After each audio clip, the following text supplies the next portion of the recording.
आप समझते क्या हैं खुद को? बड़े बाप की औलाद हैं तो जो मन आया वो करेंगे। मैं जानती हूँ आप जैसे लोगों को, जो गरीब इंसानों को कीड़े मकोड़े समझते हैं। उन्हें अपनी ज़िंदगी में रत्ती भर भी अहमियत नहीं देते। और ये सब अच्छा बनने का नाटक था ना आपका? तो बस करिए, बहुत हो गया नाटक आपका। अब मेरे सामने भी टिक गए ना आप, तो आपका मुंह तोड़ दूंगी। जा रही हूँ, और खबरदार जो अब कभी भी मेरा पीछा किया तो। नादिया बेहद गुस्से में बस आरिफ पे चिल्लाए जा रही थी। आरिफ नियाजी एक नाम ही नहीं था, वो एक शान था। बेहद खूबसूरत चेहरा, गहरी आंखें और एक ऐसी पर्सनालिटी जो पहली ही नज़र में लोगों को अपनी तरफ खींच ले। बिजनेस की दुनिया में उसका नाम एक ब्रांड बन चुका था। उसने अपने माँ बाप बचपन में ही खो दिए थे। वो अपने दादा जान के साथ रहता था।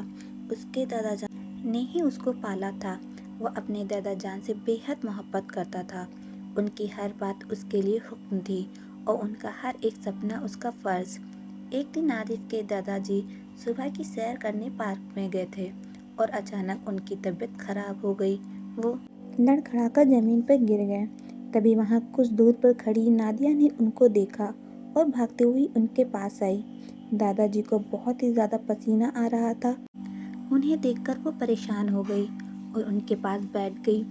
उनको उसने पानी पिलाया और उनका पसीना पोंछा। नादिया ने दादाजी का गाल थपथपाते हुए कहा, दादाजी आप ठीक तो हैं? आपको क्या हुआ? उठिए दादाजी, आंखें खोलिए। आपको मेरी आवाज़ सुनाई दे रही है दादाजी? उनकी हालत धीरे धीरे और ख़राब होती जा रही थी। उसने जल्दी ही एम्बुलेंस को कॉल किया। कुछ देर में एम्बुलेंस आई और नादिया दादाजी को लेकर हॉस्पिटल पहुंची।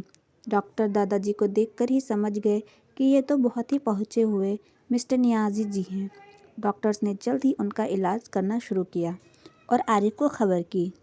वहीं दूसरी ओर नादिया, जो दादाजी को हॉस्पिटल पहुंचाकर बस उनकी खैरियत की दुआ कर रही थी, उसने हॉस्पिटल के ज़रूरी दस्तावेज़ पे साइन किया और अपने काम पर वापस चली गई। उसके जाने के तुरंत बाद आरिफ भागता हुआ हॉस्पिटल पहुंचा। हाफती और लड़खड़ाती आवाज़ में रिसेप्शनिस्ट से पूछा, दादाजी, मेरे दादाजी कहाँ हैं? रिसेप्शनिस्ट आरिफ को देखकर खड़ी हो गई और धीरे आवाज़ में सिर झुकाकर बोली, चलिए मिस्टर आरिफ, मैं आपको वहाँ लेकर चलती हूँ। दोनों मिस्टर नियाज़ी के रूम की तरफ चल पड़े। रिसेप्शनिस्ट आरिफ को देखकर खड़ी हो गई और धीरे आवाज़ में सिर झुकाकर बोली, चलिए मिस्टर आरिफ, मैं आपको वहाँ लेकर चलती हूँ। दोनों मिस्टर नियाज़ी के रूम की तरफ चल पड़े। आरिफ अपने दादाजी के पास पहुँचता है और उनकी ऐसी हालत देखकर घबरा जाता है। उसके माथे पे डर का पसीना साफ झलक रहा था। उसकी आंखों में आंसू आ गए। उसने दादाजी का हाथ पकड़कर बंधे हुए गले से बोला, दादा जान, ये आपको क्या हो गया? डॉक्टर, मेरे दादा जान ठीक तो हैं? उन्हें क्या हुआ है? डॉक्टर को देखकर घबराई हुई आवाज़ में पूछता है। डॉक्टर आरिफ से बोलते हैं, फिक्र ना करें, घबराने वाली कोई बात नहीं है। बस मिस्टर नियाज़ी का ब्लड प्रेशर बढ़ गया था, अब वो ठीक है। डॉक्टर थोड़ी चिंता के साथ आरिफ से पूछते हैं, क्या वे किसी बात से परेशान तो नहीं हैं? आरिफ ने भवें सिकोड़कर डॉक्टर की ओर देखा, जैसे वो कुछ सोच रहा हो। फिर गंभीरता से कहा, नहीं डॉक्टर, ऐसी तो कोई बात नहीं है, कल तक तो वो बिल्कुल ठीक थे। डॉक्टर ने सर हाँ में हिलाया और बोले, ठीक है, फिर आप अपने दादाजी का ख्याल रखें और हो सके तो उन्हें किसी बात की फिक्र ना करने दें। आरिफ दादा जान के पास बैठ गया और बड़े ही एहतियात से उनका हाथ अपने हाथ में थाम लेता है और उनसे सख्त लहजे में कहने लगा, दादा जान, आपको क्या हो गया था? मैंने आपसे कितनी बार कहा है कि अकेले बाहर ना जाया करिए, लेकिन आप मेरी बात कभी नहीं मानते। दादा जान को उसकी डांट का कोई असर नहीं हो रहा, जैसे वो इस डांट के आदी हो गए हों। आरिफ को देखकर थोड़ा नाटकीय अंदाज में बोले, ये अच्छा है, बीमार भी मैं हूँ और डांट भी मैं खाऊं। और क्या आप हमारी बात सुनते हैं जो हम आपकी बात सुने? हम आपके दादा हैं, अगर आप हमारी बात नहीं मानेंगे तो हम भी आपकी बात नहीं मानेंगे। आरिफ दादा जान के गुस्से से देखता है, पर उसकी आंखों में सिर्फ और सिर्फ फिक्र झलक रही थी। दादा जान, मैं आपकी हर बात मानता हूँ, लेकिन जो आप ये शादी की बात करते रहते हैं वो मुझसे नहीं होगा। ठीक है, अगर आप शादी नहीं करेंगे तो हम भी अपना ख्याल नहीं रखेंगे। हमें भी चाहिए कि हमारे पोते का घर बच जाए और एक ऐसी लड़की आपके साथ रहे जो आपका ख्याल रख सके। दादाजी ये कहकर मासूमियत से मुस्कुराने लगे। वो अपनी बातों को आगे जारी रखकर बोलते हैं, और हाँ, ज़रा ये भी सोचिए, आपने शादी की तो आपकी बीवी हमारा भी ख्याल रखेंगी। तब तो आपको भी हमारी फिक्र करने की कोई ज़रूरत नहीं होगी, और तब हम आपको ज़्यादा परेशान भी नहीं करेंगे। आरिफ दादा की बातें सुनकर सोच में पड़ जाता है, फिर हल्की सी मुस्कान के साथ कहता है, ठीक है दादाजी, जैसा आपको बेहतर लगे। लेकिन फिर अचानक ही जैसे ही उसे कुछ याद आता है, वो अपने दादा की तरफ माथे पे शिकन की लकीरें लाकर पूछता है, लेकिन दादाजी आप यहाँ तक पहुँचे कैसे? हमारा मतलब है आप घर से अकेले बाहर निकले थे, फिर आप हॉस्पिटल कैसे पहुँचे? मिस्टर नियाज़ी भी थोड़ा सोच में पड़ जाते हैं और अपने पोते से कहते हैं, पता नहीं बेटा, हमें भी ये से होश नहीं था, इसलिए हमें भी याद नहीं कि हम यहाँ कैसे पहुँचे। हमें तो बस इतना याद है कि हम बगीचे में टहल रहे थे और उसके बाद हमारी तबीयत ख़राब हो गई, और जब होश आया तो हम इस हॉस्पिटल में थे। आरिफ सर हाँ में हिलाता है और रिसेप्शन काउंटर की तरफ बढ़ जाता है और रिसेप्शनिस्ट से पूछा है, मिस, क्या आप हमें बता सकती हैं कि हमारे दादाजी यहाँ किसके साथ आए थे? रिसेप्शनिस्ट ने मिस्टर नियाज़ी के दस्तावेज़ निकाले और आरिफ को देखकर कहा, जी ज़रूर, एक लड़की आपके दादाजी को लेकर आई थी और वे दस्तावेज़ उन्होंने ही भरे थे। आरिफ दस्तावेज़ देखकर थोड़े गुस्से में बोलता है, इसमें तो उस लड़की का कोई कांटेक्ट जानकारी भी नहीं है, ऐसे में हम कैसे ढूंढेंगे इस लड़की को? आपने ये ज़रूरी भी नहीं समझा कि सही से दस्तावेज चेक करें? रिसेप्शनिस्ट थोड़ा सहम गई और घबराकर बोली, जी माफ़ करिएगा मिस्टर आरिफ, हमसे गलती हो गई, लेकिन हम सब मिस्टर नियाज़ी को अच्छे से जानते थे, इसलिए दस्तावेज पे ज़्यादा ध्यान नहीं दिया। लेकिन अगर आप चाहें तो आप हमारे हॉस्पिटल की सीसीटीवी कैमरा चेक कर सकते हैं। सीसीटीवी कैमरा चेक करने के बाद आरिफ अपने दादाजी के पास आता है और उनको बताता है, दादाजी, आपको एक लड़की लेकर आई थी, उसका नाम नादिया है। फॉर्म में बस उसकी साइन से उसका नाम पता चला और कोई भी जानकारी उसमें नहीं थी। दादाजी थोड़ा उदास होकर बोले, तो हम कैसे मिलेंगे उस लड़की से? हमें कुछ नहीं पता, हमें उस लड़की से मिलकर उसका शुक्रिया अदा करना है। ऐसे लोग दुनिया में बहुत कम होते हैं जो दूसरों की मदद करने को तैयार हो जाते हैं, और अगर किसी ने हमारी मदद की है तो हमारा भी फर्ज है कि हम उसका शुक्रिया अदा करें। आप उस लड़की को ढूंढकर हमारे पास लाएंगे ना? आरिफ ने दादाजी का हाथ अपने हाथ में लेकर बोला, आप परेशान न होइए, हम ज़रूर इस लड़की को आपके पास लेकर आएंगे। हमें भी उसका शुक्रिया अदा करना है जिसने हमारे दादा जान की मदद की। देखते ही देखते 2 हफ्ते निकल गए, लेकिन आरिफ को उस लड़की का कुछ भी पता नहीं चला। एक दिन आरिफ अपने ड्राइवर के साथ अपने ऑफिस की ओर जा रहा था। तभी उसने देखा कुछ स्कूल के बच्चे एक बच्चे को बहुत परेशान कर रहे हैं। आरिफ ने फौरन कार रुकवाई और उन बच्चों के पास गया। फिर उन सबको डांटने लगा। सारे बच्चे डर के भाग गए और वो बच्चा वहीं रो रहा था। आरिफ ने उस बच्चे से प्यार से कहा, बेटा चुप हो जाइए, वो सब बच्चे चले गए हैं और आप भी अब अपने घर जाइए। लेकिन वो बच्चा अभी भी वहीं खड़े होकर रो रहा था। आरिफ ने फिर बच्चे से पूछा, बेटा आपका नाम क्या है? आप कहाँ रहते हैं? चलिए हम आपको आपके घर तक छोड़ देते हैं। उस लड़के ने बड़ी मासूमियत से आरिफ की तरफ देखा, फिर धीरे से बोला, जी जैद। आरिफ ने उसे मुस्कुरा कर देखा, फिर बोला, बहुत प्यारा नाम है आपका। चलिए आइए हम आपको आपके घर तक छोड़ देते हैं।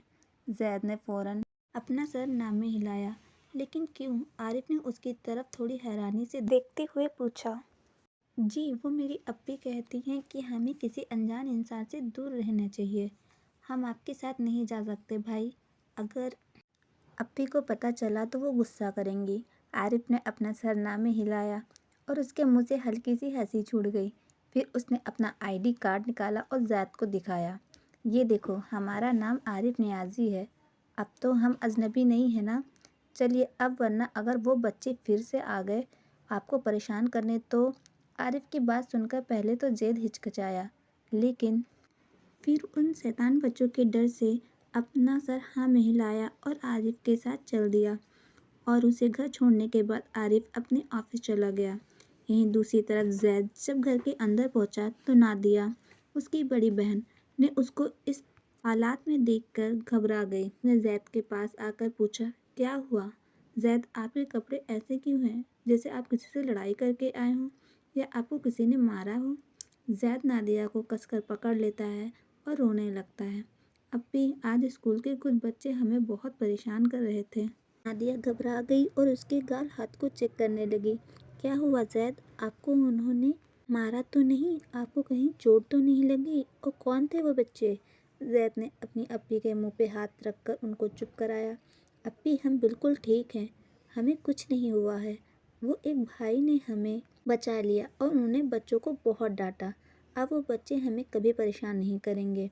वो भाई बहुत अच्छे हैं, वो मुझे बाहर तक भी छोड़ने आए थे। नादिया ने बेहुए सिकोड़ कर ज़ैद की तरफ देखकर कहा, क्या वे आपको बाहर तक छोड़ने आए थे? आपने हमें उनसे मिलवाया क्यों नहीं? आपको हमें उनसे मिलवाना चाहिए था। हमें तो उन्हें शुक्रिया बोलना था कि उन्होंने हमारे ज़ैद की मदद की। ज़ैद मुस्कुराकर अपनी अप्पी से बोला, ठीक है अप्पी, अगली बार जब भी वो भाई मिलेंगे हम उनको आपसे ज़रूर मिलवाएंगे। नादिया ने मुस्कुराकर सर हाँ में हिलाया, फिर बोली, अच्छा अब जाइए और जाकर फ्रेश हो जाइए, तब तक हम आपके लिए खाना लगा देते हैं। ज़ैद फ़ौरन सर हामी हिलाया और कमरे में चला गया। एक शाम आरिफ अपने दादा जान के साथ बगीचे में चाय पी रहा था।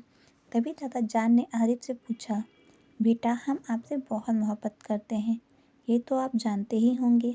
जी दादा जान, ये बात आपको बताने की भी ज़रूरत नहीं, हम अच्छे से जानते हैं। इस दुनिया में अगर कोई हमारा अच्छा चाह सकता है तो वो आप हैं दादा जान। आरिफ ने अपने दादा जान की तरफ प्यार से देखकर कहा, लेकिन हमें नहीं लगता कि आप भी हमसे उतनी ही मोहब्बत करते हैं जितनी कि हम। दादा जान ने तिरछी नज़र से देखकर आरिफ से बोला। आरिफ इस बात से थोड़ा परेशान हो गया और उसने घबरा कर दादा जान से बोला, हमने ऐसा क्या कर दिया दादा जान, जो आप ऐसी बात बोल रहे हैं? हम भी आपसे उतनी ही मोहब्बत करते हैं जितनी कि आप हमसे करते हैं। और दादा जान, आपके सिवा हमारा इस दुनिया में है ही कौन? तो फिर अभी तक आपने अपना वादा पूरा क्यों नहीं किया? दादा जान ने भौहें सिकोड़कर आरिफ से पूछा। दादा जान, आपका ऐसा कौन सा वादा है जो हमने पूरा नहीं किया? आरिफ ने सोचते हुए अपने दादा जान से पूछा। आपने अस्पताल में हमसे कुछ बात की थी, लेकिन उसको पूरा अभी तक नहीं किया, दादा जान ने आरिफ को याद दिलाते हुए कहा। आरिफ उनकी बात समझ गया। उसने दादा जान से हल्का सा मुस्कुराते हुए कहा, दादा जान, हम आपकी बात नहीं भूले हैं। हम उस लड़की की खोज में हैं। जैसे ही वो लड़की मिलेगी हम आपसे ज़रूर मिलवाएंगे। और रही हमारी शादी की बात, तो अब तक हमें ऐसी लड़की नहीं मिली जो इस घर को संभाल सके, और सबसे ज़रूरी ये है कि वो आपका भी ख्याल रख सके। दादा जान थोड़ा दुखी हुए, लेकिन फिर भी उनको उम्मीद थी कि उनका वादा आरिफ जल्द ही पूरा करेगा। वो मुस्कुराकर आरिफ से बोले, ठीक है आरिफ मियाँ, जैसा आपको ठीक लगे, मगर हम आपकी शादी की शहनाई जल्द से जल्द सुनना चाहते हैं। जी ज़रूर दादा जान, आरिफ हल्का सा मुस्कुराया, फिर उस अपने कमरे की ओर बढ़ चला। एक शाम आरिफ टहलने के लिए पार्क में गया। शाम की ताज़ी हवा उसे बहुत सुकून दे रही थी। उसी पार्क में कुछ बच्चे खेल रहे थे। उन्हीं बच्चों में ज़ैद भी खेल रहा था। ज़ैद ने जैसे ही आरिफ को वहाँ टहलते देखा तो भागकर उसके पास आ गया। भाई, आप यहाँ, आपने हमें पहचाना? हम ज़ैद, उसने आरिफ की तरफ मुस्कुराते हुए देखकर कहा। अरे ज़ैद, आप यहाँ, और बताइए कैसे हैं आप? आरिफ ने पहले तो उसे चौंक कर देखा, फिर हल्की मुस्कान के साथ पूछा, जी हम ठीक हैं, हम यहाँ अपने दोस्तों के साथ खेलने आए थे। ज़ैद ने अपने दोस्तों की तरफ इशारा करते हुए कहा, अच्छी बात है, और बताइए ज़ैद, फिर उन लड़कों ने आपको परेशान तो नहीं किया? आरिफ ने ज़ैद की फिक्र जताते हुए उससे पूछा। नहीं भाई, मैंने उनको बताया कि आप हमारे दोस्त हैं मिस्टर नियाज़ी। वे सब लड़के हमसे डर गए और उसके बाद उन्होंने हमें कभी परेशान नहीं किया, यहाँ तक कि वो अब हमारे दोस्त भी बन गए हैं। ज़ैद शरारती मुस्कान के साथ आरिफ को सब बता रहा था। आरिफ भी उसकी बात पे हंसने लगा। बिल्कुल, हम तो आपके दोस्त ही हैं और हमें बहुत खुशी हुई मेरे सबसे छोटे और प्यारे दोस्त से मिलकर। चलिए अब आप खेलिए, आपके दोस्त आपका इंतज़ार कर रहे हैं। ज़ैद ने थोड़ी भौहें सिकोड़ कर कहा, नहीं भाई, हम खेल चुके हैं, अब तो हम आपको अपने साथ घर लेकर जाएंगे। अच्छा जी, आप हमें अपने घर लेकर जाएंगे, तो आपको आपकी अप्पी डांटेंगी नहीं? वो अनजान लोगों से बात करने को मना करती हैं, और अगर आप हमें घर ले जाएंगे तो आपकी अप्पी तब तो आप पर बहुत गुस्सा करेंगी, आरिफ ने समझाते हुए कहा। नहीं भाई, मेरी अप्पी आपसे मिलना चाहती है। उन्होंने ही हमसे कहा था कि आपसे जब मिले तो उनको घर लेकर आएं। प्लीज़ भाई, आप हमारे साथ घर चलिए, हमें बहुत अच्छा लगेगा। जैद ने बड़े मासूमियत से आरिफ को देखकर कहा। ठीक है, चलिए हम आपके साथ चलते हैं, और वैसे भी हम इतने प्यारे से दोस्त की बात कैसे टाल सकते हैं। आरिफ ने जैद को पकड़ा और दोनों लोग घर की तरफ चल दिए। घर पहुंचते ही जैद उनको बैठने को बोलता है और अपनी अप्पी की आवाज़ लगाता है। अप्पी, अप्पी कहाँ हैं आप? क्या हुआ जैद, आपकी अप्पी घर पर नहीं है क्या? आरिफ ने भौहें सुकुड़ते हुए जैद से पूछा। शायद वो बाहर किसी काम से गई हैं। आप बैठिए, वो पास के ही कहीं गई होंगी, जल्दी ही आ जाएंगी, जैद ने सोचते हुए आरिफ से कहा। दोनों लोग बात करने लगे, तभी आरिफ की नज़र सामने दीवार पर पड़ी, जहाँ जैद और उसकी अप्पी की तस्वीर लगी थी। आरिफ ने उसको देखते हुए हड़बड़ाहट में पूछा, बेटा जैद, ये आपके साथ कौन है तस्वीर में? जैद ने मुस्कुराकर जवाब दिया, भाई यही तो है हमारी अप्पी, जिनसे हम आपको मिलवाना चाहते हैं। आरिफ मन ही मन सोचने लगा, ये तो वही लड़की है जिसने हमारे दादा जान की मदद की। आखिरकार उसने उस लड़की को ढूंढ ही लिया। वो बिना वक्त गंवाए और जैद को दोबारा मिलने का वादा करके वहाँ से निकल गया, क्योंकि उसे ये खुशखबरी अपनी दादा जान को सुनानी थी। घर पहुंचकर उसने दादाजी से मुस्कुराते हुए कहा, दादा जान, आज हम आपके लिए बहुत अच्छी खबर लेकर आए हैं, जिसे सुनते ही आप बहुत ही खुश हो जाएंगे। दादाजी हल्का सा हंसते हुए बोलते हैं, ऐसा क्या है जो आप इतना बेताब हो रहे हैं बताने के लिए? दादा जान, हमें वो लड़की मिल गई है जिससे आप मिलना चाहते थे। दादाजी एक बड़ी मुस्कान के साथ आरिफ से बोलते हैं, शाबाश मेरा बेटा, कौन है वो लड़की, कहाँ रहती है? हमें उससे अभी मिलना है, हमें उसके पास अभी लेकर चलिए। दादा जान, अभी? लेकिन अभी तो हमें एक ज़रूरी मीटिंग में जाना है, आरिफ ने अपने हाथ में बंधी घड़ी की तरफ देखते हुए कहा। लेकिन बेटा, हमें उससे अभी मिलना है, हमें कुछ नहीं सुनना, हम बस उससे अभी मिलना चाहते हैं, दादाजी ने बच्चे की तरह जिद करते हुए कहा। कुछ देर सोचते हुए आरिफ ने कहा, ठीक है, मैं ड्राइवर को उसका पता बता देता हूँ, आप उसके साथ चले जाइए और उस लड़की से जाकर मिल लीजिए। दादा जान उसकी बात सुनकर फ़ौरन तैयार हो जाते हैं और ड्राइवर के साथ नादिया के घर पहुँच जाते हैं। दादाजी नादिया के घर पहुँचकर उसे बाहर से आवाज़ लगाते हैं। तभी नादिया आवाज़ सुनकर दरवाज़ा खोलती है और वहाँ उनको देखकर बहुत हैरान हो जाती है। आप तो वही दादाजी हैं जो, ये बोलते बोलते ही वो थोड़ा रुकती है और मुस्कुराकर उन्हें अंदर आने को बोलती है। आइए दादाजी, आप यहाँ बैठिए और बताइए, आप खैरियत से तो हैं? आपकी तबीयत कैसी है अब? दादाजी मुस्कुराकर जवाब देते हैं, जी बेटा, हम बिल्कुल ठीक हैं, तभी तो आपसे मिलने आए हैं। नादिया भुएं सिकोड़ कर पूछती है, लेकिन दादाजी, आपको मेरे बारे में कैसे पता चला? आपको तो सही से हम भी नहीं याद होंगे, तो आपको हमारा घर कैसे पता चला? दादाजी हल्की मुस्कान के साथ जवाब देते हैं, नादिया बेटा, जब दिल में मिलने की चाह हो तो किसी न किसी तरह उससे मुलाकात हो ही जाती है, और हम आपसे मिलकर आपका शुक्रिया अदा करना चाहते थे। उस दिन अगर आप हमें अस्पताल ना लेके जाती तो पता नहीं हमें क्या हो जाता। आपका बहुत बहुत शुक्रिया बेटा। दादाजी, आप हमें शुक्रिया बोलकर शर्मिंदा मत करिए, वो हमारा फ़र्ज़ था, इसमें जो हो सका वो हमने किया। आप ठीक हैं, हमें ये जानकर बेहद खुशी हुई। उसने बहुत ही प्यार से उनसे वो बात कही। दादाजी को नादिया बहुत ही प्यारी लड़की लगी। दादाजी घर पे इधर उधर नज़रें फिराए और पूछा, बेटी आपके वालिदैन कहाँ हैं? आप उनको बुलाइए, हमें उनसे भी मिलना है। हम भी उनसे मिलना चाहते हैं जिसने इतनी अपनी बेटी को इतनी अच्छी तरबियत दी। नादिया अपना सर झुका लेती है, उसकी आंखों में छलकता पानी साफ दिखाई दे रहा था। धीरे धीरे वो सिर ऊपर उठाती है और दादाजी को बताती है, दादाजी, हमारे अम्मी अब्बू इस दुनिया को छोड़कर 4-5 साल पहले ही जा चुके हैं। नादिया की बात सुनकर मिस्टर नियाज़ी की आंखें नम हो गई। उन्होंने नादिया से कहा, बेटा, हमें माफ़ कर दीजिएगा, हमें इस बात का इल्म नहीं था। मिस्टर नियाज़ी थोड़ा रुकते हैं, उसके बाद भौवें सिकोड़कर नादिया से पूछते हैं, बेटी, तो आपके साथ और कौन रहता है? नादिया अपने भाई जैद के बारे में बताती है, मेरा एक छोटा भाई है जैद, हम दोनों यहाँ रहते हैं। अभी वो बाहर खेलने गया है, बस थोड़ी ही देर में आता होगा। अच्छा, और बेटी आप करती क्या हैं? जी मैं पास के रेस्टोरेंट में काम करती हूँ। नादिया ने बहुत ही प्यार से दादाजी को जवाब दिया। मिस्टर नियाज़ी नादिया से बहुत खुश होते हैं। वे उनके पास थोड़ी देर बैठते हैं, उसके बाद वहाँ से जाने की इजाज़त लेकर घर वापस आ जाते हैं। मिस्टर नियाज़ी को नादिया बहुत ही समझदार और सुलझी हुई लड़की लगी। उसे पता है कि ज़िंदगी कैसे जीनी है, बिल्कुल अपने पोते से अलग। उनके दिमाग में अपने पोते के लिए एक उम्मीद जागी हुई दिखाई दे रही थी और वे यही सोच रहे हैं कि अगर जैसा वो चाहते हैं वैसा हो जाए तो उनके पोते की पूरी ज़िंदगी सुधर जाएगी। उधर नादिया चाय नाश्ते की टेबल साफ कर रही थी और घर में पड़ा सामान सही कर रही थी। तभी जैद खेल कर घर वापस आ जाता है और फिर से अपना सामान इधर उधर फेंक के अपने कमरे में चला जाता है। नादिया उसे देखकर गुस्सा करने लगती है। जैद, कमरे से बाहर आओ अभी। जी अप्पी, क्या हुआ? जैद ने अप्पी को गुस्से में देखकर पूछा। 12 साल के हो गए हो आप, लेकिन अभी भी आपको अपना सामान कैसे रखना है इतना भी नहीं पता। जैद डांट के डर से जल्दी जल्दी अपना सामान समेटता है और फिर अपनी अप्पी की तरफ देखकर बोलता है, बस अप्पी देखो, हमने अपना सामान सही से रख दिया, अब तो गुस्सा छोड़ दो।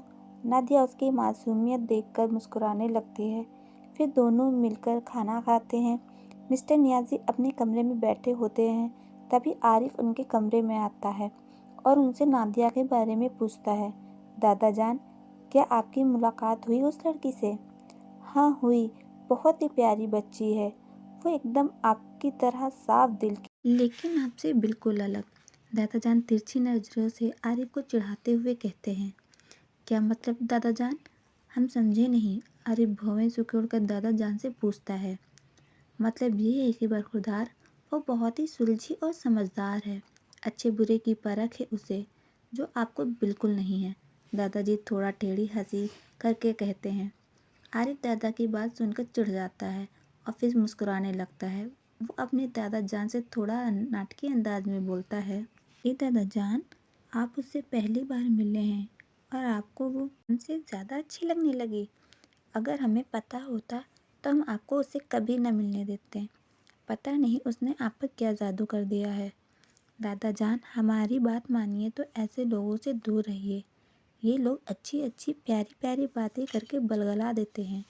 देखिए, उसने हमारे दादाजान को भी हमारे खिलाफ भड़का दिया। नहीं बेटा, उसने हमें भड़काया तो नहीं है, लेकिन सोचने पे मजबूर ज़रूर कर दिया है। मिस्टर नियाज़ी ने आरिफ की तरफ देखते हुए कहा। क्या दादाजान? आरिफ भौहें सिकोड़कर उनसे पूछता है। आरिफ, आपने हमें नादिया से मिलाकर एक ख्वाहिश तो पूरी ही कर दी है, लेकिन आपकी शादी? मिस्टर नियाज़ी बात कह ही रहे होते हैं कि बीच में आरिफ बोल पड़ता है। दादाजान, हमें पता है आप हमारी शादी के लिए बहुत परेशान हैं। हम आपसे वादा करते हैं, हमें जैसे ही कोई अच्छी लड़की मिलेगी हम आपको उनसे ज़रूर मिलवाएंगे। अगर हम कहें कि हमने आपके लिए लड़की ढूंढ ली है तो क्या आप उससे शादी करेंगे? मिस्टर नियाज़ी ने आरिफ को देखते हुए बोला। जी ज़रूर, अगर आपने लड़की पसंद की है तो ज़रूर वो हमारे और इस घर के लायक ही होगी। वैसे आप किसकी बात कर रहे हैं? क्या हम जानते हैं उस लड़की को? आरिफ ने भौहें सिकोड़कर दादाजान से पूछा। अगर नहीं जानते हैं तो क्या हुआ, हम आपको उससे मिलवा देंगे। उसका नाम नादिया है। दादाजी आरिफ की तरफ तिरछी नज़र से देखकर कहते हैं। अच्छा, इसलिए नादिया की इतनी तारीफ की जा रही थी। दादाजान मुस्कुराते हैं और आरिफ के चेहरे पर भी हल्की सी ना दिखने वाली मुस्कान आ जाती है। कुछ दिन बाद मिस्टर नियाज़ी नादिया से मिलने उसके रेस्टोरेंट जाते हैं जहाँ वो काम करती है। वहाँ वो नादिया को देखते हैं। नादिया उनको देखकर बहुत खुश हो जाती है और उनको देखकर हल्की सी मुस्कान के साथ उनसे बोलती है। दादाजी, आप यहाँ? कैसे हैं आप? मैं बिल्कुल ठीक हूँ। आइए बैठिए आप हमारे पास, हम आपसे ही मिलने आए हैं। दादाजी नादिया को कुर्सी की तरफ इशारा करते हुए कहते हैं। नादिया थोड़ा हिचकिचाती है, फिर उनके कान के पास आकर फुसफुसा कर उनसे बोलती है। दादाजी, हम यहाँ कैसे बैठ सकते हैं? यहाँ हम वेट्रेस का काम करते हैं। अगर मैनेजर ने देख लिया तो हमें काम से निकाल देंगे। दादाजी उसकी बात सुनकर मुस्कुराने लगते हैं और कहते हैं, अगर मैनेजर ने आपको काम से निकाल दिया तो हम उन्हें काम से निकाल देंगे। ऐसे कैसे वो आपको निकाल सकते हैं? आइए बैठिए, वो कुछ नहीं कहेंगे। कहिए तो आपकी तस्वीर के लिए हम उनसे बात कर लें। नादिया ने मुस्कुराते हुए उनकी तरफ देखकर कहा, नहीं दादाजी, ऐसी कोई बात नहीं है, हम बैठते हैं। और बताइए, आप कैसे आना हुआ आपका?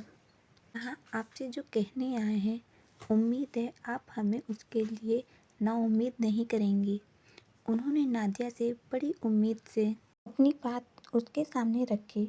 नादिया, हम अपने पोते के लिए आपका हाथ मांगने आए हैं। हम चाहते हैं आप हमारे घर की बहू बनकर हमारे घर आएं। आरिफ का हमारे सिवा इस दुनिया में कोई और नहीं है और हम चाहते हैं कि हमारे सामने उसका घर बस जाए और उसके लिए आपसे बेहतर कोई और लड़की नहीं हो सकती। आप उसकी ज़िंदगी को एक नया मोड़ दे सकती हैं।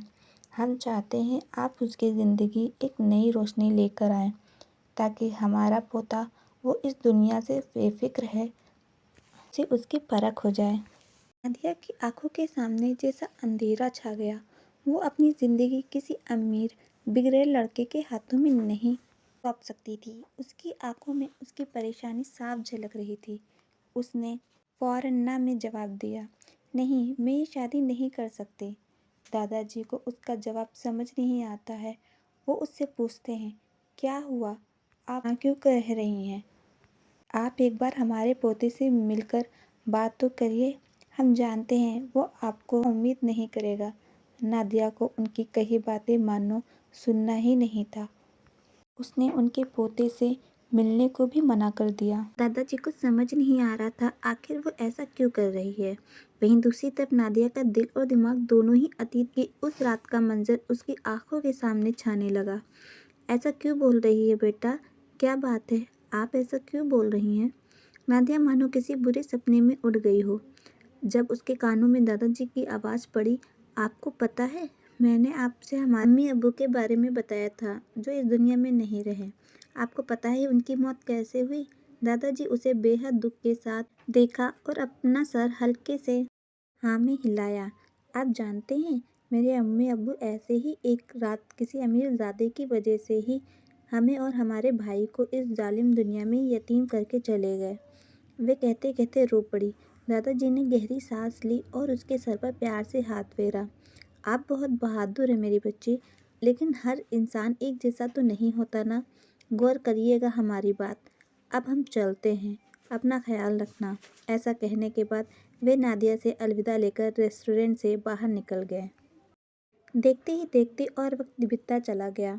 आज नादिया को काम से जल्दी छुट्टी मिल गई तो वो जैद के स्कूल चली गई अपने छोटे भाई को पिक करने और सरप्राइज़ करने। वो मुस्कुराते हुए स्कूल पहुंचने ही वाली थी कि अचानक एक कार से टकराते टकराते बची। उसका चेहरा अब गुस्से से लाल हो गया।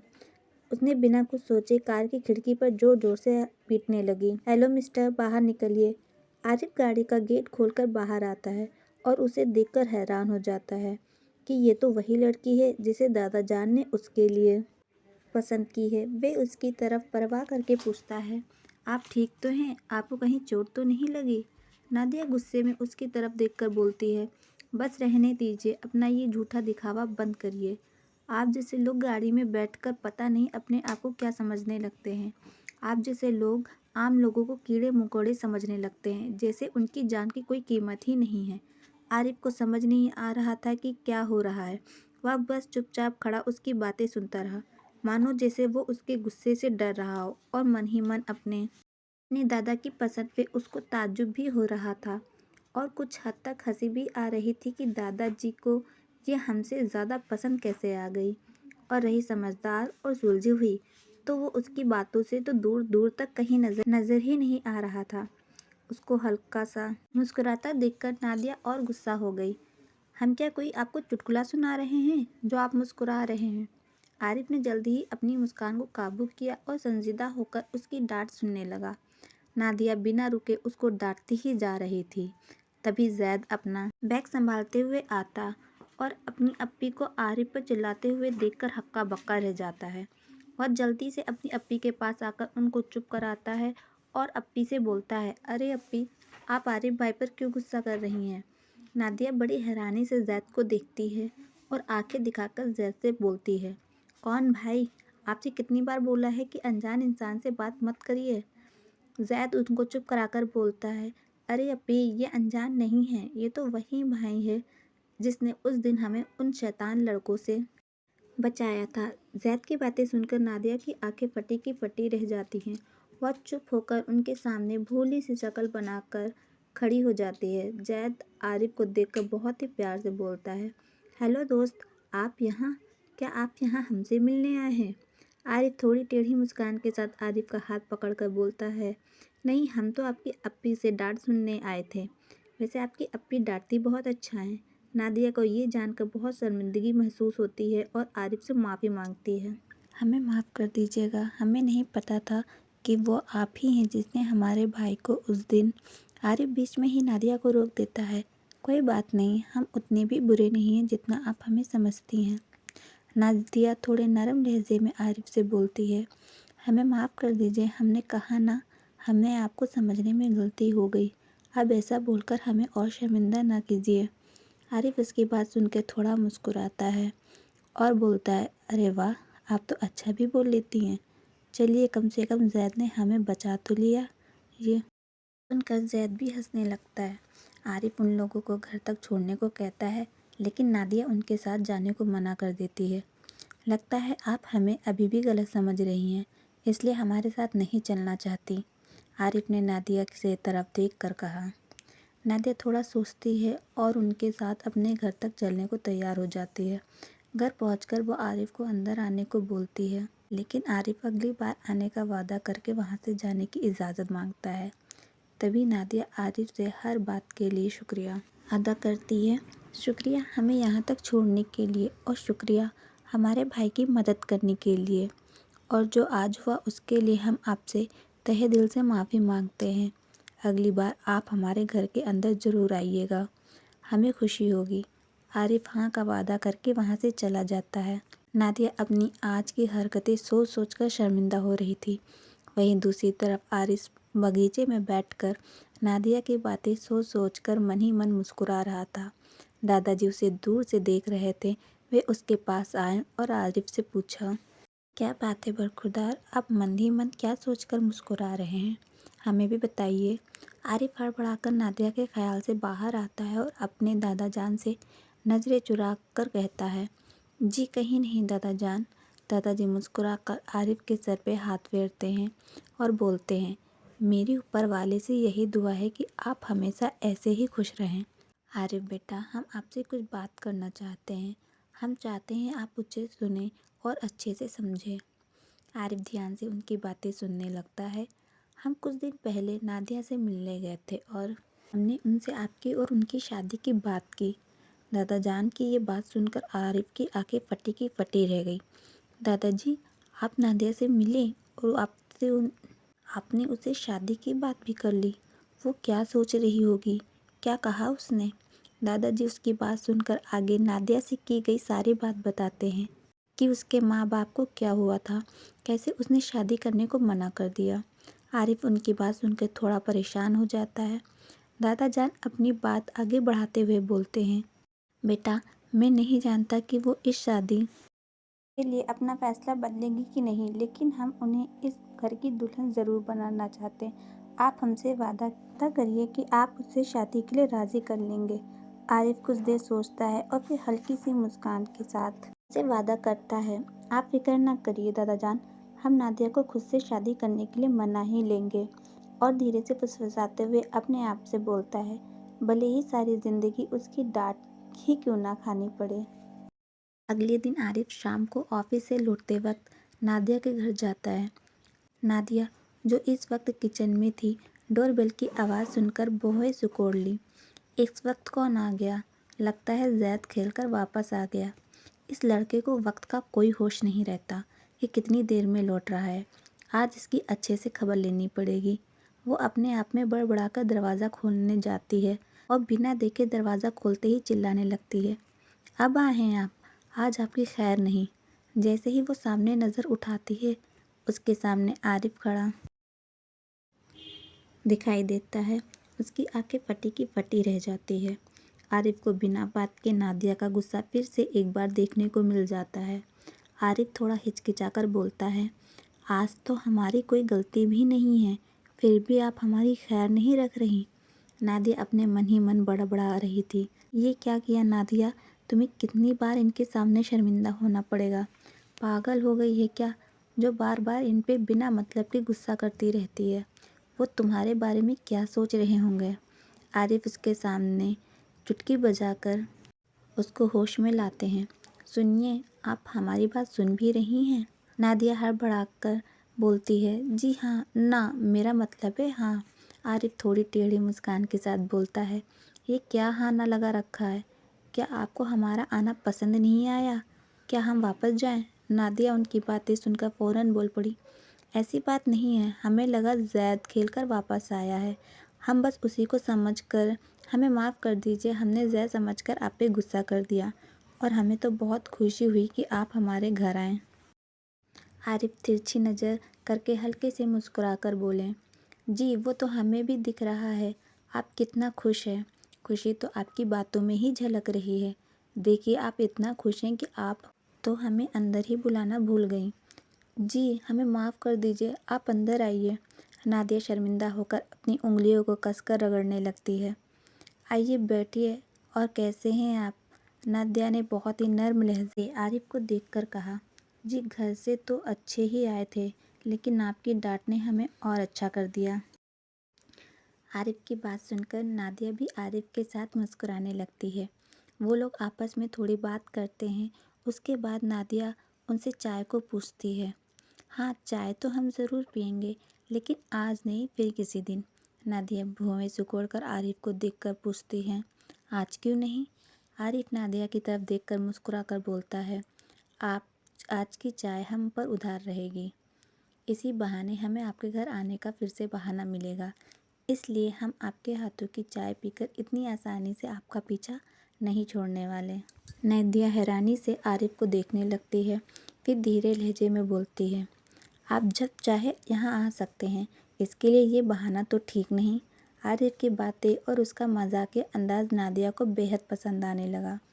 इसी बीच जैद भी डरते डरते घर आ रहा था। वो जान गया था आज तो उसे कोई नहीं बचा सकता। वो धीरे धीरे घर के अंदर आ ही रहा था कि उसकी नज़र आरिफ पर पड़ी। वो आरिफ को देखकर बहुत खुश हो गया। भाई आप यहाँ? आज आपको यहाँ देखकर हमें बहुत खुशी हुई। आरिफ ने मुस्कुराते हुए जैद की तरफ देखकर कहा। हाँ हम जानते हैं आप इतना खुश क्यों हैं। आप खुद डरने की ज़रूरत नहीं है। आपकी अपी के हिस्से का हमें डांट लिया है। जैद अपनी अपी को देखकर बोलता है। क्या अपी आज फिर से? नादिया थोड़ा शर्मिंदगी से मुस्कुराने लगती है। वहीं आरिफ और जैद भी एक दूसरे को देखकर मुस्कुराने लगते हैं।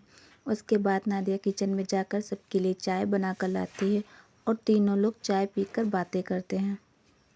नादिया जैद को आरिफ के साथ ऐसे हंसते बोलते देखकर खुश होती है। वो चंद मुलाकातों में ही समझ गई थी कि आरिफ बहुत ही नेक और साफ दिल का लड़का है। आरिफ अक्सर उसी रेस्टोरेंट में कई बार जाया करता, सिर्फ और सिर्फ नादिया को देखने, लेकिन फिर उससे मिले बिना ही वहाँ से चला जाता था। नादिया आज सुबह देर से उठी थी, और उठती भी क्यों ना, आखिर आज इतवार जो था। लेकिन जैद अभी तक सो रहा था।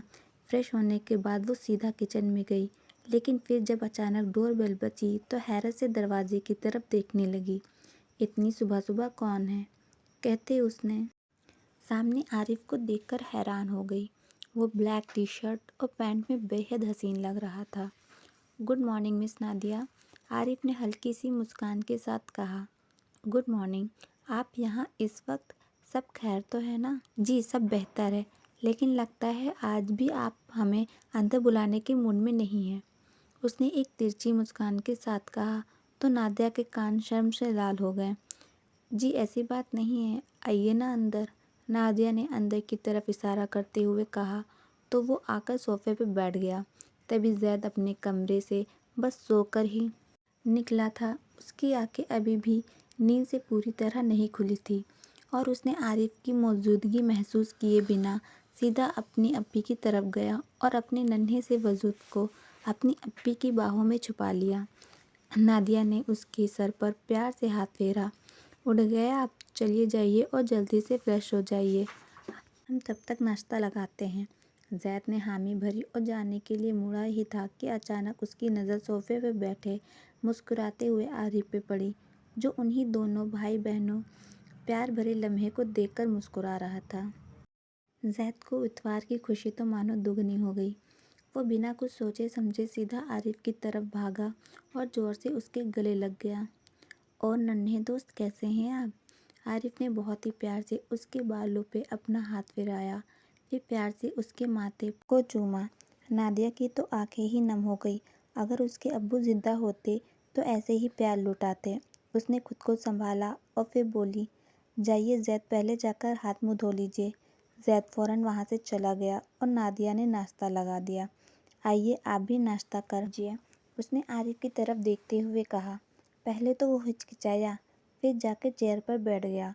वो भी बिना कुछ खाए पिए आज घर से बाहर निकला था। इतने में ज़ैद आकर आरिफ के बगल में बैठ गया। तीनों नाश्ता करने लगे। फिर आरिफ ने नादिया की तरफ देखा। मिस नादिया, आज हम यहाँ एक ख़ास वजह से आए हैं। दरअसल बात यह है कि हमारे दादाजान आप दोनों को आज के खाने पर बुलाना चाहते हैं। नादिया ने हैरानी से उसे देखा। लेकिन हम तो आपके दादा को जानते भी नहीं।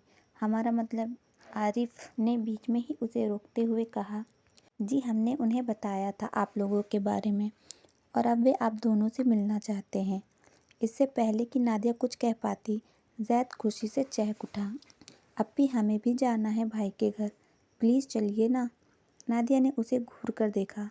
देखिए मिस्टर आरिफ, हमें खुशी है कि आपने और आपके दादाजान ने इतना सोचा, लेकिन माफ़ करिएगा, हम इस तरह आपके घर कैसे जा सकते हैं?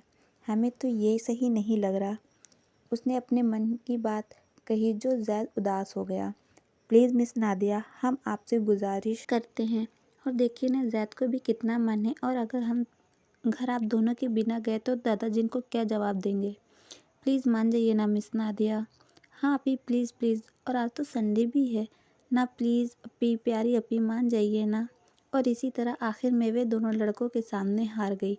ज़ैद की खुशी का तो मानो ठिकाना ही नहीं रहा। आज वो आधा घंटा न लगाकर बस 10 ही मिनट में तैयार हो गया। नादिया तो बस अपने छोटे भाई को हैरत से देखे जा रही थी, और फिर दोनों आरिफ के साथ उसकी कार में चल दिए। कुछ ही देर में कार एक आलीशान बंगले के आगे रुकी। नादिया और ज़ैद तो हैरत और खुले मुंह से उस महल जैसे घर को देखे जा रहे थे, जो शायद ही उन्होंने कभी भी अपने सपने में देखा हो। ये सच में आपका घर है? ज़ैद ने आखिरकार अपने मन में उमड़े हुए सवाल को पूछ ही लिया। जी बिल्कुल, कोई शक? आरिफ ने उसे मुस्कुराते हुए जवाब दिया। आरिफ उन दोनों को लेकर अपने घर के अंदर गया। लिविंग रूम में दादाजी बैठे अखबार पढ़ रहे थे। नादिया दादाजी को देख कर हैरान हो जाती है। आप यहाँ? आप तो दादाजी नादिया को देख मुस्कुराने लगते हैं और उसे बीच में रोकते हुए बोलते हैं, जी हम आरिफ के दादाजान हैं, आइए बैठिए हमारे पास। नादिया को कुछ समझ नहीं आ रहा था कि ये क्या हो रहा है। वो कभी दादाजान को देखती तो कभी आरिफ को, और उसे ये समझते देर नहीं लगी कि आरिफ ही वही इंसान है जिसके लिए दादा नियाजी उसका रिश्ता लेकर आए थे। उसे तो जैसे कुछ समझ ही नहीं आ रहा था, लेकिन फिर उसने गुस्से से आरिफ की तरफ देखकर कहा, आपने ये जानबूझकर किया ना? आपको पहले से ही सब पता था ना कि मैं कौन हूँ, और आपने जानकर ज़ैद की जान बचाई ना? इनफैक्ट हमें तो लगता है कि उन लड़कों को आप ही ने भेजा था ताकि आप हीरो बनकर बाद में उसे बचा सके और हमारी ज़िंदगी में एंटर कर सके। शर्म आनी चाहिए आपको। आरिफ की मुस्कान एकदम से गायब हो जाती है और वो बहुत चक्का होकर नादिया को देखने लगता है। आप ये क्या कह रही हैं? आप हमें समझती क्या हैं? हाँ, हमें पता था कि आप कौन हैं। इसका मतलब ये तो नहीं जो मैंने ज़ैद के लिए किया था वो हमने ही करवाया था। आप सोच भी ऐसा कैसे सकती हैं? नादिया गुस्से में आरिफ को देखकर बोलती है, तो आप किस नीयत से बात छुपा रहे थे? जब आपके दिल में चोर नहीं था तो आपको हमें सच बताना चाहिए था।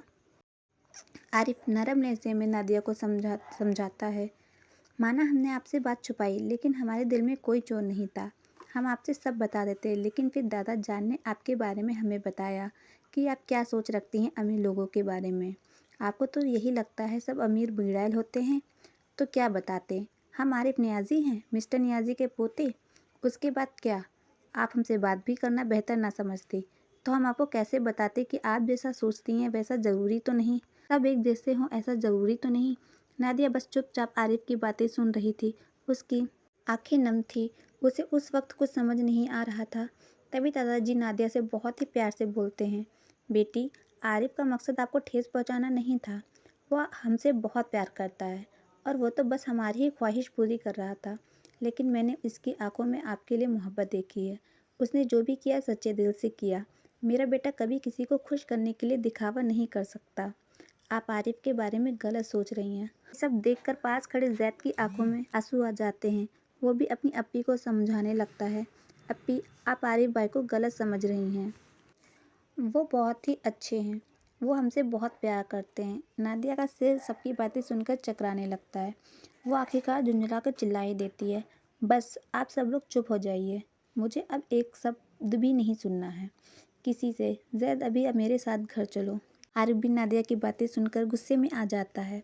वो अपने दादाजान से साफ साफ लफ्ज़ों में कह देता है, दादाजान, आपका हुक्म सर आँखों पे। लेकिन इतनी बदतमीज़ और एटीट्यूड वाली लड़की से मुझे भी कोई शौक़ नहीं है निकाह करने का। माफ़ कीजिएगा दादाजान, लेकिन आप हमें इनसे शादी करने के लिए ज़बरदस्ती ना करिएगा। दादाजान चुपचाप सबकी बातें सुनते रहते हैं और करते भी क्या। उनको नहीं पता था कि बात यहाँ तक बढ़ जाएगी। तो वो अपने पोते की शादी एक निर्दयी लड़की से करना चाहते थे, जो उनकी नज़रों में नादिया थी। लेकिन नादिया अपनी बीती यादों का गुस्सा लेकर जैद का हाथ पकड़ तेज़ रफ्तार से बाहर निकल जाती है। जैसे तैसे कुछ दिन बीत गए। नादिया आरिफ से छुपाई गई बातें याद करते उससे नफरत करने की कोशिश करती रहती, क्योंकि कुछ ही वक्त के लिए आरिफ उससे मिला हो, लेकिन उसने कहीं ना कहीं उसके दिल में अपनी छाप छोड़ ही दी थी। आरिफ कभी कदार जैद से मिलने उसके स्कूल जाता रहता था, लेकिन जब नादिया को आते देखता था तो वो उसे मुंह मोड़कर बिना उसकी तरफ रुख किए वहाँ से चला जाता था। नादिया को इसका रूखापन कहीं न कहीं खटकने लगा था। उसको ऐसे देखता उसका दिल सिकुड़ जाता था। वो न चाहते हुए भी उसको जाते देखती रहती थी, जब तक वो पूरी तरह से उसकी आंखों से ओझल ना हो जाता। उसको लगता शायद आरिफ पलटकर उसको देखेगा या कभी ना कभी उससे बात करने की कोशिश करेगा, लेकिन ऐसा नहीं हुआ। वो हमेशा मायूस होकर घर लौट आती। आरिफ तो ऐसे उसके सामने से निकल जाता था मानो वो हो ही ना। जब जैद प्लेग्राउंड में आरिफ से मिलकर घर आता था तो मानो उस दिन उसकी खुशी उसके चेहरे पे झलकती थी। नादिया समझ जाती थी कि आज जैद आरिफ से मिलकर आया है। कई बार नादिया ने जैद से सवाल भी किया कि क्या आप आरिफ से मिलकर आ रहे हैं, क्या वो मेरे बारे में कुछ बात करते हैं, लेकिन जैद का बस एक ही जवाब होता था कि वो आपकी कोई बात नहीं करते हैं। नादिया का चेहरा मानो पूरी तरह से बुझ ही जाता। नादिया जो जवाब सुनना चाह रही थी उसे वो जवाब कभी सुनने को नहीं मिलता। आंसू का घूंट पीकर वो रह जाती। वो अपने आंसू को बस बाहर नहीं आने देती थी। नादिया का ज़्यादातर ध्यान अब आरिफ में ही लगा रहता था और उसे जल्दी ही एहसास हो गया था कि उसने कुछ ज़्यादा ही बेरुखी से उससे और दादाजी से बात की। उससे अंदर ही अंदर इस बात का पछतावा होता था। उससे ये बात नहीं बर्दाश्त हो रही थी। उसने सोच लिया था कि उसने जो भी बदतमीज़ी की है उसके लिए वह उनसे माफ़ी मांगेगी। अपने आप से कई दिनों तक लड़ने के बाद आखिरकार वो आज नियाज़ी मंजिल के आगे खड़ी और दादाजी से अपनी बेरुखी की माफ़ी मांगने की तैयारी कर रही थी। और फिर गहरी सांस भरने के बाद घर के अंदर गई तो उसे सन्नाटे के अलावा और कुछ भी नहीं मिला। सुनिए, दादाजान कहाँ हैं? कहीं दिखाई नहीं दे रहे हैं। उसने पास ही खड़ी मुलाजिमा से पूछा। जी, वो अपने कमरे में हैं, आइए हम आपको ले चलते हैं। वो उनके साथ दादाजान के कमरे तक जाती है। वहाँ वो दादाजी को देखकर हक्का बक्का रह जाती है। उसने ख्वाब में भी नहीं सोचा था कि वो जिन दादाजान से मिलने आ रही है वो दादाजान तो सही से बोल भी नहीं सकते थे। मिस्टर नियाज़ी बेहद बीमार थे और अपने बिस्तर पर लेटे थे। हॉस्पिटल की सारी फैसिलिटी उनको घर पे ही दी जा रही थी, क्योंकि वो हॉस्पिटल में ज़्यादा दिन नहीं रुकना चाहते थे। इसलिए हॉस्पिटल से डिस्चार्ज लेकर वो घर पे ही अपना इलाज करा रहे थे। उनकी ऐसी हालत देखकर नादिया दौड़कर उनके पास आ जाती है। उसकी आंखों में आंसू थे। वो उसे रोक नहीं पा रही थी और उसकी आंखों से आंसू लगातार बहते जा रहे थे। उसने दादाजी का हाथ पकड़कर कहा, दादाजान, ये आपको क्या हो गया? आप इतने ज़्यादा बीमार थे, तभी भी आपने हमें बताना बेहतर नहीं समझा? दादाजान नादिया को देखकर खुश हो जाते हैं और एक हल्की सी मुस्कान के साथ नादिया को शुक्रिया अदा करते हैं कि वो उनसे मिलने आई। वो हल्की सी आवाज़ में मानो उनके शरीर में बिल्कुल ताकत ही ना रह गई हो, नादिया से बोलते हैं, आप रोइए नहीं, हम बिल्कुल ठीक हैं। ये तो डॉक्टर हैं, बस फालतू के चोचले बताते रहते हैं। आप हमसे मिलने आई, देखिएगा हम अब बिल्कुल ठीक हो जाएंगे। आखिर ना चाहते हुए भी नादिया के होठों पर एक हल्की सी मुस्कान आ गई और फिर देखते ही देखते दोनों बातों में लग गए। कुछ वक्त ऐसे ही गुजर गए कि तभी किसी की आवाज़ ने उन दोनों की लगातार चलती बातों पर रोक लगा दिया। नादिया ने पूछी पीछे मुड़कर देखा तो वो और कोई नहीं बल्कि आरिफ था, जिसकी आंखें इस वक्त गुस्से से लाल हो रखी थीं। उसने बिना कुछ कहे लंबे लंबे डग मारते नादिया के पास पहुंचा और एक ही पल उसकी कलाई पकड़कर घसीटते हुए कमरे से बाहर ले गया। और दादाजी एक लंबी सी आह भरकर रह गए। आपकी हिम्मत कैसे हुई दोबारा यहाँ पर कदम रखने की? आपने हमारे दादाजान को पहले ही बहुत दुख पहुँचाए हैं। आप खुदा के वास्ते यहाँ से चली जाएं, इससे पहले कि हमसे कोई भूल हो जाए। उसकी ऐसी कड़वी बातें सुनकर नादिया की आंखों में आंसू आ गए। देखिए आरिफ, हमारा दादाजान को तकलीफ़ पहुँचाने का कोई भी इरादा नहीं था। प्लीज़ हमें माफ़ कर दीजिए। आरिफ की तो मानो गुस्से से नसें ही तन गई। उसने एक ही पल में नादिया को बाजू से पकड़कर अपनी ओर खींचा तो वो सीधा जाकर उसके चौड़े सीने से जा लगी। माफ़ी नहीं नादिया, अब आपको सज़ा मिलेगी। आज ही आप हमसे निकाह करेंगी। जिस निकाह से इनकार करके आपने हमारे दादाजान को तकलीफ़ दी है, उसी निकाह को कबूल करके आज आप हमारे दादाजान को सुकून भी देंगी। नादिया तो जैसे हक्का बक्का रह गई। वो ये सोच कर तो यहाँ बिल्कुल नहीं आई थी कि आज ही उसका निकाह हो जाएगा। वो तो बस अपने कहे की माफ़ी मांगने आई थी दादाजान से। इससे पहले कि वो और कुछ सोच और समझ पाती, आरिफ ने उसे गाड़ी में धकेला और खुद ड्राइविंग सीट संभाल ली। ये आप क्या कर रहे हैं? देखिए, आप इस तरह मेरे साथ ज़बरदस्ती नहीं कर सकते। चुप हो जाइए, इससे पहले कि हमारा दिमाग और ख़राब हो जाए। जैसे हमेशा अच्छा रहता है, उसने हल्के से बड़बड़ाया। लेकिन जब आरिफ ने उसे घूरा तो वो मुंह बनाकर खिड़की से बाहर देखने लगी।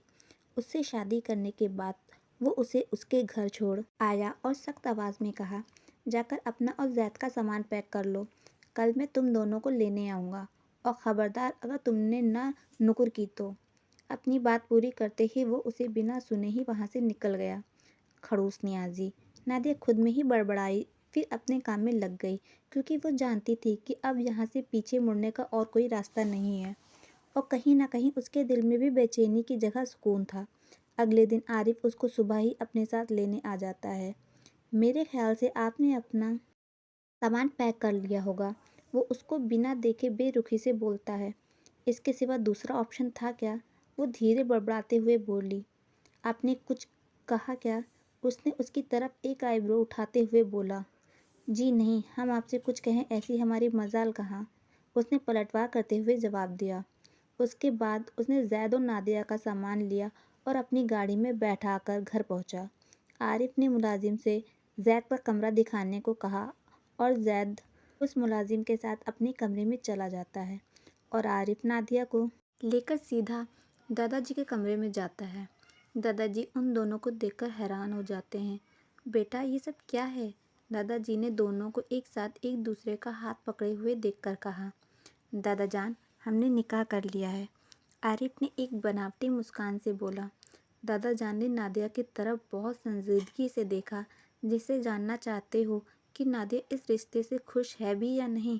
तभी नादिया ने दादाजान की तरफ एक हल्की मुस्कान के साथ अपना सिर हाँ में हिला दिया।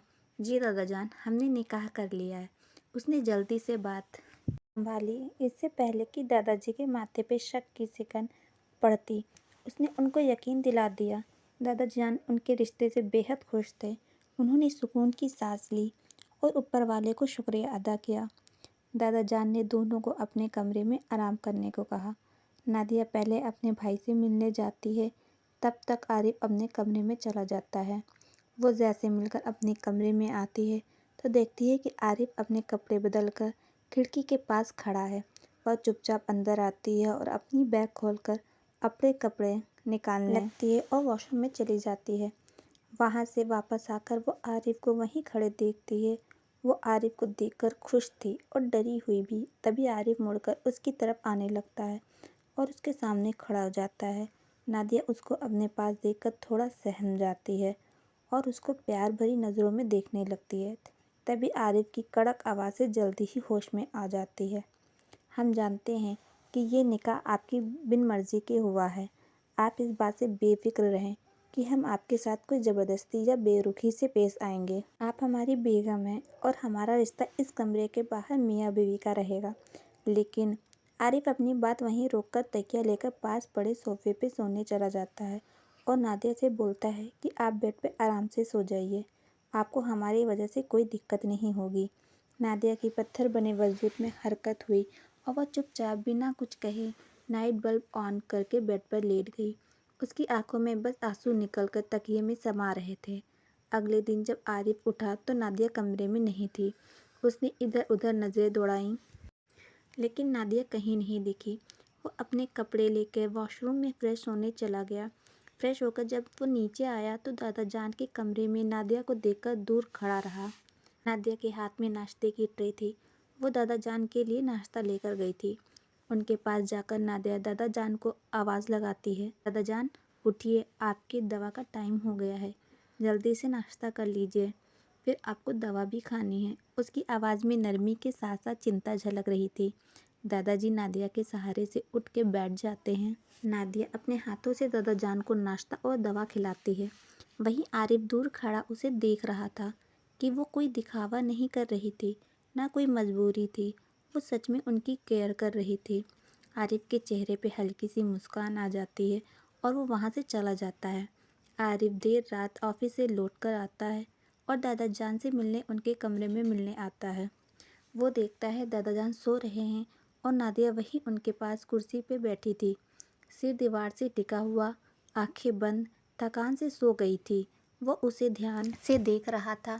सादे कपड़े, खुले बाल, थका हुआ चेहरा और लेकिन बेहद सुकून भरा। वो उसके पास आकर रुका और उसके कंधे के ऊपर चादर डाल रहा था कि नादिया की आंखें खुल जाती हैं। दोनों के चेहरे बस कुछ इंच की दूरी पर ही थे। नादिया को उसकी सासू की आवाज़ साफ सुनाई दे रही थी। उसकी गर्माहट उसको महसूस हो रही थी। दोनों की खामोशी उसके दिल का हाल साफ बयां कर रही थी। आरिफ अपने आप को झिझक कर पीछे हट जाता है। तभी नादिया आरिफ से बहुत ही धीमी आवाज़ में बोलती है, सॉरी, हमें माफ़ कर दीजिए। हमें पता है आप हमसे नाराज़ हैं और हो भी क्यों ना, हमने आपसे बहुत गलत तरीके से बात की और ना जाने आपको क्या क्या कह दिया। उस बात के लिए हम बहुत शर्मिंदा हैं। ये सुनकर आरिफ एक पल के लिए थोड़ा ठिठक गया। कोई बात नहीं, आपको शर्मिंदा होने की ज़रूरत नहीं है। आपकी जगह कोई भी होता तो यही करता। चलिए अब कमरे में आराम कर लीजिए, आप बहुत थक गई होंगी। उसने बहुत ही ठंडे लहजे में बोला। नादिया चाहती थी कि आरिफ कुछ और बोले, लेकिन आरिफ ने आगे बात नहीं बढ़ाई और कमरे में चला गया। वो अपने सोफे पे जाकर लेट गया। नादिया भी उसके पीछे पीछे कमरे में आकर बेड पे एक साइड पे सिमट कर लेट गई।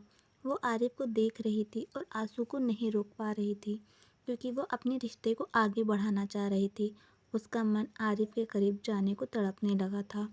वो आरिफ से अपने दिल का हाल बताना चाह रही थी, लेकिन हिम्मत नहीं जुटा पा रही थी। सुबह की हल्की धूप छनकर कमरे में आकर आरिफ के चेहरे पर पड़ रही थी।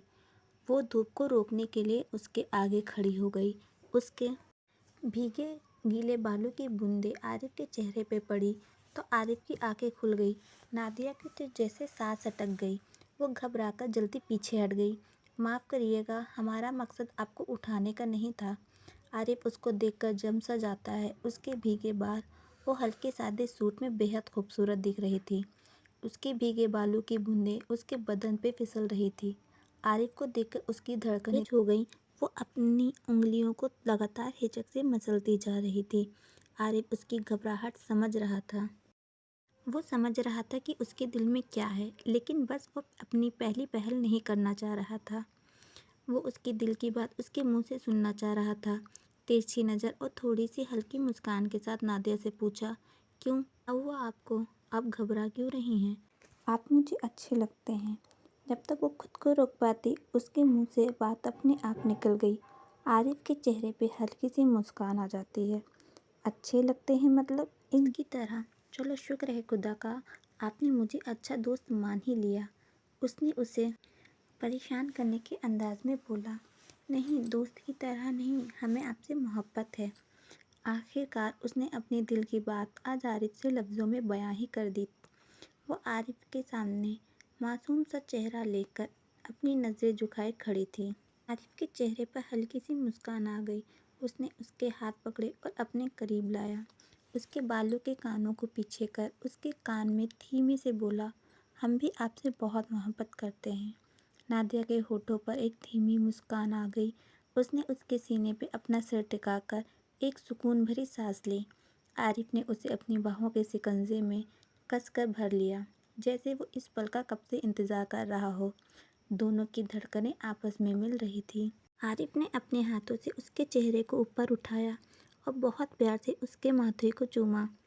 अब दोनों अपनी शादीशुदा ज़िंदगी की नई शुरुआत करने के लिए अपने कदम आगे बढ़ा रहे थे। पहली बार दोनों साथ में खुशी खुशी कमरे से बाहर निकले।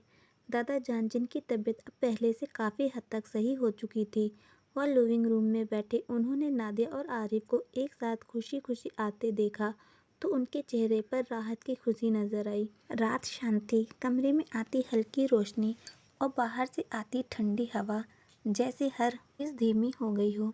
नादिया खिड़की के पास खड़ी थी, चेहरे पे सुकून, आंखों में बहुत गहराई। पीछे से कदमों की हल्की सी आहट हुई। वो समझ गई थी कि आरिफ है। वो पीछे मुड़ी और आरिफ के सीने से टकरा गई।